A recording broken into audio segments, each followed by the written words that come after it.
2 shoulder taps, and 2 leg raises. This is a challenging full body exercise that targets your arms, core, and glutes. So you're going to start in a full plank position, core is braced, and make sure to fight rotation of the hips and the upper body, as there's always going to be one limb up in the air throwing your body slightly off balance. 1, 2, 1, 2, or you can double it up. 1, 2, 1, 2.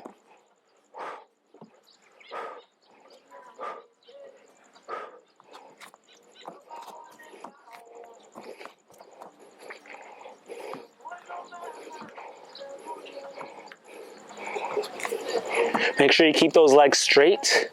As you squeeze the glute, bringing the leg up as high as it can go.